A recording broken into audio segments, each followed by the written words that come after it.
Afternoon everybody, and welcome back to Birmingham Wildlife Conservation Park for the latest in our Wednesday Facebook Live videos. We are continuing our world tour today, and today we are having a look at our group of greater Rhea. So yeah, as ever, please feel free to send in any comments or questions you might have. Otherwise I will just talk you through this lovely species. Hi Lorraine, are you okay today?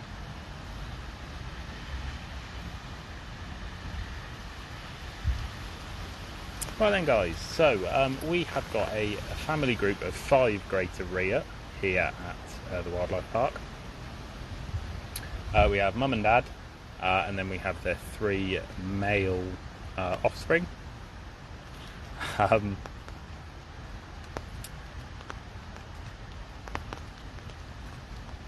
I believe this is one of the young males, but I'm not 100% sure. Quite hard to tell apart. I know who the big male is, and that's about it. But I think this is one of the youngsters. So yeah, the youngster's around, well, just over 2 years old. And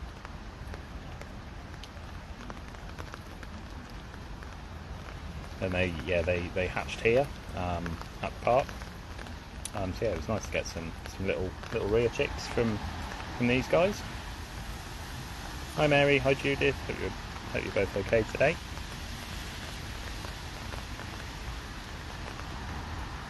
So yeah, we'll just focus on this fella at the moment because the other guys are all kind of towards the back of the enclosure, so we'll have a look at this one for now. I can see a couple others kind of wandering this way. I think they're actually wandering more towards the house. I wouldn't be surprised if they do spend a lot of time in the house during the video today. Obviously it's a very wet and blustery and breezy day today, so yeah, it wouldn't surprise me if they do pop into the house for a little bit, try and keep dry. But this one's out and about, which is good to see. Right then, so greater Rhea are one of 2 Rhea species in the world.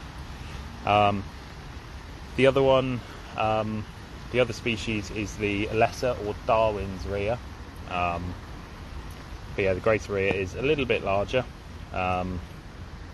Body weight, well, actual body size is similar, but the lesser Rhea have got kind of shorter legs and a shorter neck, so they do look a bit smaller in their appearance. But yeah, they're South American birds.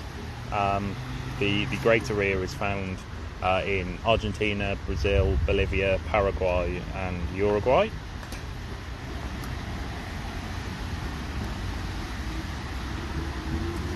And they're found throughout kind of savanna and grassland habitats. Yeah, they prefer the open spaces rather than kind of a foresty lifestyle. So yeah, they are pretty much found out in these open savannas and open plains. I haven't got a coat on, Mary, but I do have an umbrella, so I think that makes up for it.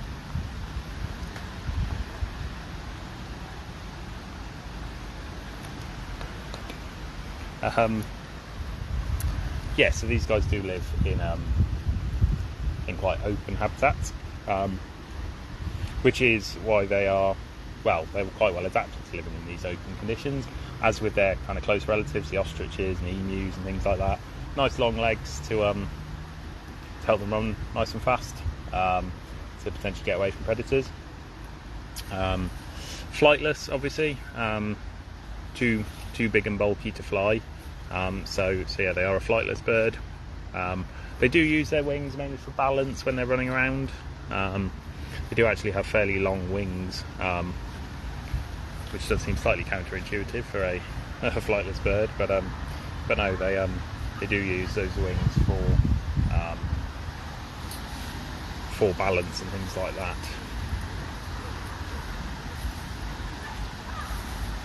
Here they all are, quite a few of them hidden in the house. A couple at the back there, we'll have a look at the ones in the house for now. So the one that's walking out towards us now is our big male, I do believe. As you can see, he is probably a bit larger than the other the other individuals. Generally they get up to around about 1.5 meters in height.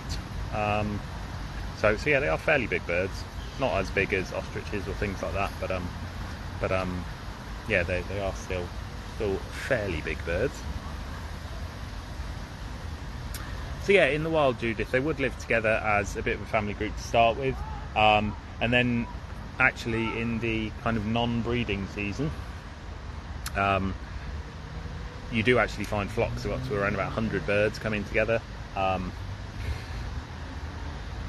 For the breeding season, they generally then pair off and disappear, but yeah, they will form big flocks of around about 100 birds or so in the wild. So yeah, our little family group is okay, as it is at the moment. We do have one individual currently just separated off, just because he's got a little bit of an injury, but that's just more for his sake than anything else.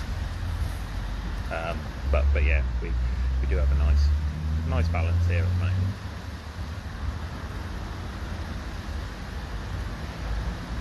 So you can tell the difference between a male and a female. Males have got much darker feathers around the base of the neck, as you can see from this individual here, compared to the one that walked out just in front of him. Oops, taking out the sign with my umbrella. So the female's the one at the front here. You can see not so much black feathering on this one.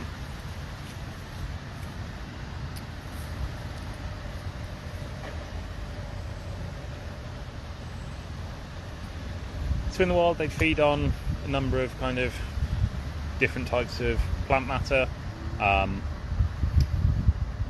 mainly kind of leafy material, leafy veg, stuff like that, brassicas and that kind of thing.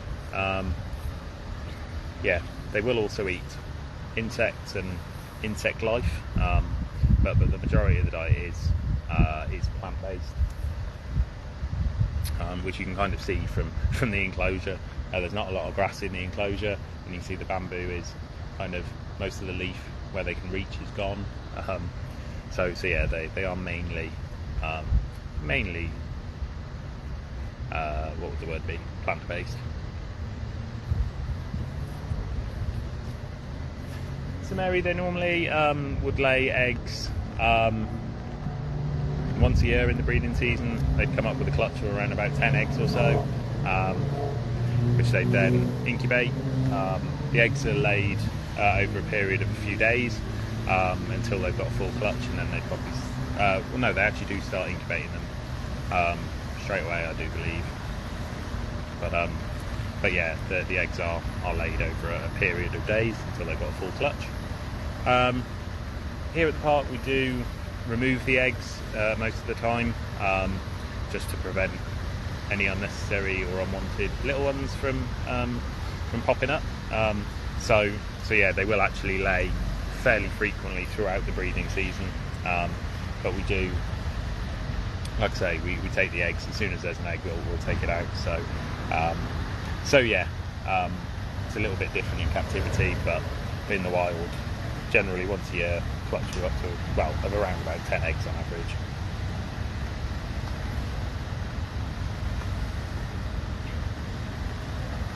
So these guys have got some predators out in the wild. The main predators for these guys are cats. So both the puma and the jaguar are probably the main predators of Rhea. Youngsters will also be taken by birds of prey such as caracara, maybe things like bison, smaller carnivores, stuff like that. And the eggs will also be eaten by things like armadillos and stuff like that.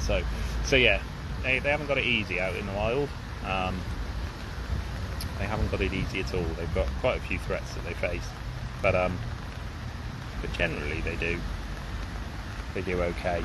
They're quite a hardy species, and this is kind of shown. There is actually now a feral population in Germany.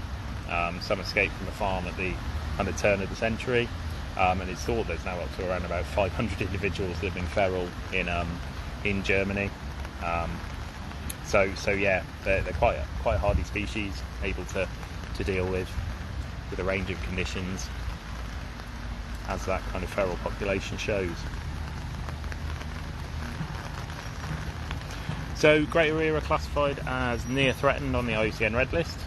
So they're doing okay out in the wild. They have had some major range reduction, which is the reason they're classed as near threatened rather than least concern. A lot of land, as ever, has been taken for agriculture and things like that. And we do also see hunting of these guys out in the wild, mainly because they are seen as pests by farmers, as they will eat, like I say, leafy veg and stuff like that. Any crops that are being planted over there do seem to be a little bit at risk from these guys. So yeah, they do face threats on a human level, which give them that kind of near threatened status on the IUCN Red List. Just going to sit down there. Yeah, everyone's kind of at the back at the moment, which is a bit of a shame, but you can still see them, so that's the main thing. Yeah, the reason I'm not in the enclosure with these guys today is just with our bird flu precautions. Rather than having to put our full suit on and things like that, it just makes it a little bit easier to stand in the kind of no man's land between the public barrier and the outer barrier of these guys. So yeah, they're not too dangerous to work with. You can go in with them perfectly fine. But if they did want to do some damage, they could do. The main damage is done by the feet.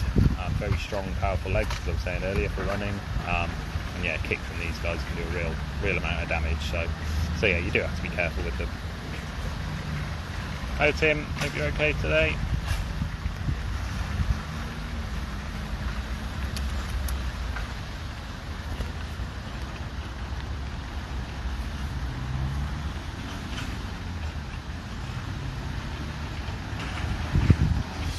So we do normally, well, not normally, but often get asked.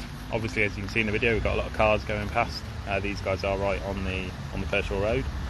If these guys do get affected by the traffic noise, the honest answer is not really. As with all kind of species of ratites, as they're called, they haven't got very big brains. Their eyeballs are actually bigger than their brains. So yeah, we other than the odd loud noise, which does kind of spook them a little bit, they're not bothered by the traffic at all. Doesn't really spook them, doesn't really cause any issue. So yeah, yeah, it's probably quite a good species to have in this enclosure, because they're not too delicate. Yeah, the wildflowers out the front here, we'll just have a quick look, are quite lovely at the moment. Yeah, unfortunately the majority have disappeared now, but we do still have some in bloom, which is quite nice. Yeah, it does look very nice out the front of this rear enclosure at the moment. Good work from our gardening team. Right guys, if you've got any last minute comments or questions, feel free to send them in. Otherwise I will call it a day in a minute.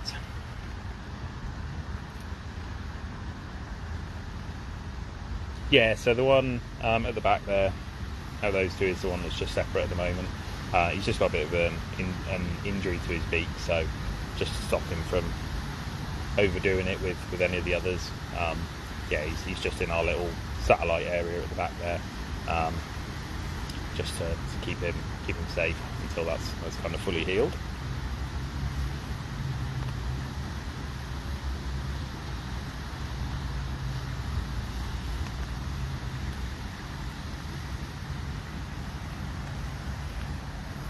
No worries, Mary, as ever. It's a pleasure. Yeah, next week we'll be carrying on in South America. Like I said, we've got an awful lot of South American animals here, so yeah, we will be bobbling around South America for the next few weeks, which will be quite nice. Not sure who we've got next week. I think it might be the agouti, actually, our little family of agouti. So yeah, I think that is the plan for next week. Hopefully it's not chucking it down like it is today, but we will see.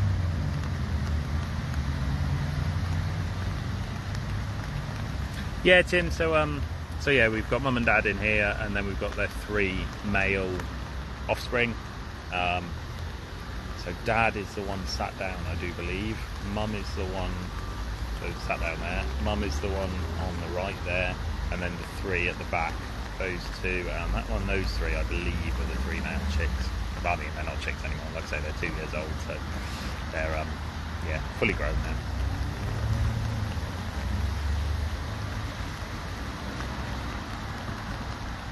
Right then, everybody, we will call it a day there. I'm going to go and put the umbrella back. So yeah, take care, and we will be back again, same time, same place next week. Cheers, guys.